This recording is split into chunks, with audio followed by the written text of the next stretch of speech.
Escola de Campeões em Ação, aprendendo a aprender. Dentro do contexto cultural Consciência Negra, continuaremos dentro do contexto do livro da lenda da capoeiragem do Distrito Federal do Brasil e do mundo, Ulisses Gomes da Silva, o Esquilo. As canções e histórias de um capoeira. Ulisses Gomes da Silva, o Esquilo. Vamos ler um artigo jornalístico que fala sobre a terra natal de Esquilo, sobre a Vila Planalto. A terra natal de Esquilo. Para conhecermos um pouco mais sobre a Vila Planalto, acessaremos ao artigo jornalístico seguinte. Vila Planalto guarda mais de 60 anos de memórias da capital federal.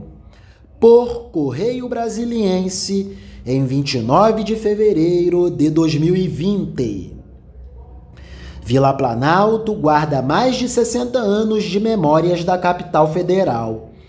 Localizada a poucos quilômetros da esplanada dos ministérios, a região guarda edificações históricas da época da construção de Brasília. Memória é resgatada em mais uma matéria da série Brasília Sexagenária. Enquanto a nova capital tomava forma, uma cidade surgia a poucos metros da esplanada dos ministérios. Os primeiros barracões foram erguidos em 1956, com a instalação dos acampamentos das construtoras Pacheco Fernandes e Rabelo, onde se encontra atualmente a Vila Planalto. Segundo o Instituto do Patrimônio Histórico e Artístico Nacional, IFAM.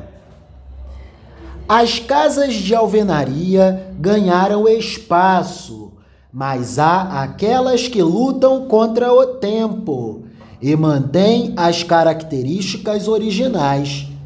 Em meio ao perímetro tombado pelo IFAM, a Vila Planalto guarda construções de mais de 60 anos e muitas memórias. As casas eram construídas de forma simples, pois deveriam ser derrubadas depois da inauguração de Brasília. Foram inúmeros acampamentos levantados à época da construção da capital federal, e alguns, no projeto, acabaram ficando dentro do Lago Paranoá. Por sorte, a Vila Planalto não foi um deles, talvez por ter uma mobilização contrária por parte dos moradores e por ter também como moradores funcionários do alto escalão do governo. Detalha Frederico de Holanda, professor emérito de arquitetura da Universidade de Brasília, UNB. O especialista destaca que as construções de madeira trazem características da arquitetura moderna clássica brasileira. São volumes trapezoidais, muito limpos e simples, descreve.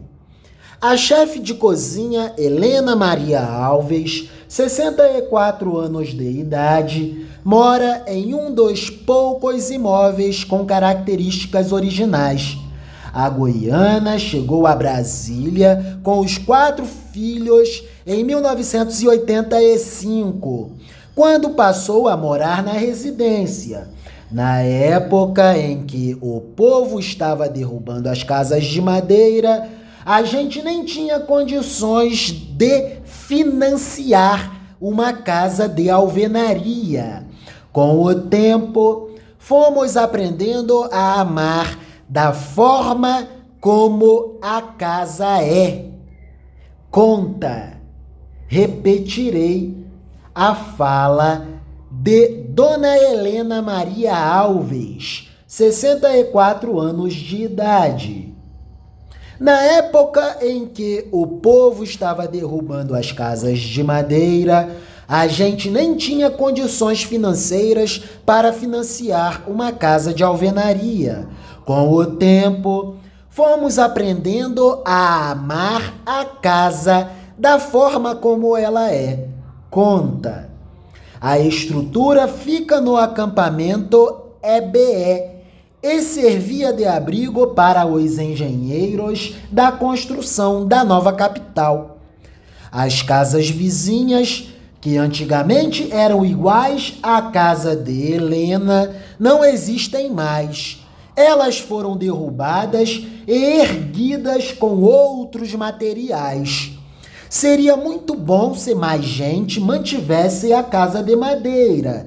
Eu sou apaixonada por ela. Para mim, isso é um tesouro.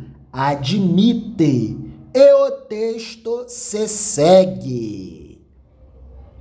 Escola de Campeões em ação, aprendendo a aprender. Navegando sobre a Vila Planalto, a terra natal da lenda da capoeiragem do Distrito Federal do Brasil e do mundo, Ulisses Gomes da Silva, o Esquilo.